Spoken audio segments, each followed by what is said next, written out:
우리나라 여성들의 성병 복귀율이 남성에 비해 압도적으로 높다는 사실은 이미 통계로 증명된 기현상이며 전 세계적으로도 유례를 찾아보기 힘든 수준이다. 질병관리청 자료를 보면 여성 복균자가 남성보다 수십 배에서 100배 넘게 많은데 특히 HPV 복균자 수치는 정말이지 경악을 금치 못할 수준이다. 물론 전 세계적으로도 여성이 남성보다 성병에 취약한 구조인 것은 맞지만 우리나라처럼 이렇게 압도적인 비율로 차이가 나는 것은 분명히 그 기저에 심각한 사회적 구조 문제가 깔려 있다는 증거다.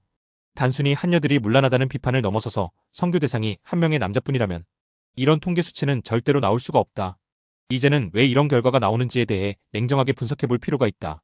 이것은 전 세계적인 현상이기도 하지만 유독 한국에서 더 극단적으로 나타나고 있는 네트워크의 폐해다. 사건의 발단은 결국 연애 시장의 불균형에서 시작된다. 평범한 남자들은 여자 구경도 하기 힘든 세상인데 통계상으로는 여자들의 성병 수치가 폭발하고 있다는 것은 그만큼 성병을 잔뜩 보유한 알파 남성이 여러 여자를 만나는 시스템이 본격화되었다는 소리다. 초반부터 이런 자극적인 통계를 마주하면 정말이지 이 나라의 미래가 어디로 가고 있는지 한숨부터 나온다. 도대체 어디서부터 잘못된 것인지 하나씩 따져봐야겠다. 과거 일본에서 신칸센이 개통되고 나서 지방 도시들이 빠르게 소멸하고 모든 인프라가 도쿄 광역권으로 집중되었던 현상을 기억해야 한다.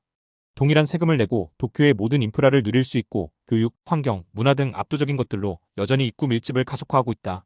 지금의 연애 시장도 인스타와 소개팅 어플이라는 디지털 고속도로가 깔리면서 소수의 알파, 남성이 모든 여성을 독식하는 네트워크 구조가 완벽하게 형성되었다. 예전에는 지역 기반으로 만남이 이루어졌다면 이제는 온라인 플랫폼을 통해 전국의 여성들이 오직 상위 10%의 남성에게만 몰리고 있다. 이러한 구조적 변화는 결국 성병이라는 생물학적 결과물로 나타나게 된다. 한 명의 알파 남성이 수많은 여성과 관계를 맺는 시스템이 본격화되면서 성병은 오직 그 허브 역할을 하는 남성에게 집중된다.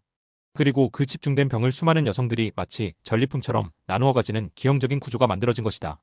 이것은 비단 한국만의 문제는 아니며 전 세계적인 현상이지만 우리나라에서 유독 심각하게 나타나는 이유는 20대, 30대 여성들이 인스타 등 비교하고 과시하는 수단에 과도한 의존을 하고 있기 때문이다. 상위권 남성 한 명이 수십 명의 여성을 대기줄을 놓고 만나는 동안 나머지 대다수 남성들은 선택지에서 배제된다.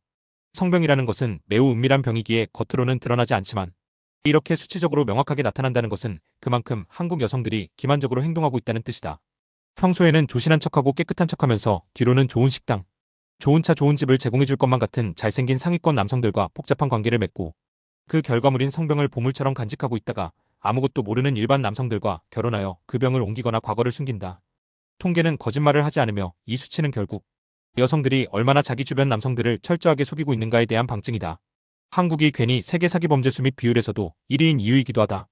똑똑한 머리로 희생양을 물색한 뒤 공사를 치고 작업을 하고 신뢰 자본을 자신의 주머니로 챙기고 징역을 1년 2년 갔다 오는 것이 하나의 사업 모델로 자리 잡아 있고 이를 역으로 하는 여성들의 수익 모델은 바로 이 시대의 결혼이다. 여성들이 이미 시대적 연대로 가지고 있는 추악한 진실도 모른 채 평생을 바쳐본 돈을 바치며 설거지를 하고 있으니 정말 기가 막힐 노릇이다. 나라가 거대한 도축 시스템으로 작동하고 있다는 확신이 들 수밖에 없다.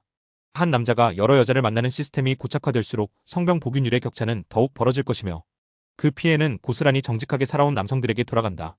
이번에 나온 성병 통계치를 통해 여성들이 얼마나 기만적인 연애 권력을 휘두르고 있는지 이제는 똑똑히 직시해야 한다. 성병은 한 알파 남성에게 집중되고 그 집중된 병을 다 같이 여성들이 나눠 가지는 구조로 가고 있다.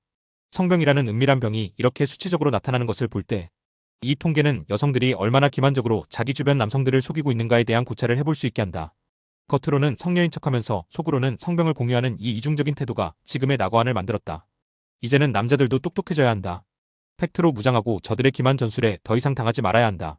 이 뒤틀린 연애 시장의 결과가 스마트폰을 얻고 지금의 압도적인 여성 성병 통계로 돌아온 것이다. 우리는 이 거대한 사기극 속에서 자신을 보호해야 하며 더 이상 저들의 도축 시스템에 희생되지 않도록 각성해야 한다. 이 모든 진실이 불편하겠지만 이것이 우리가 마주한 현실이다.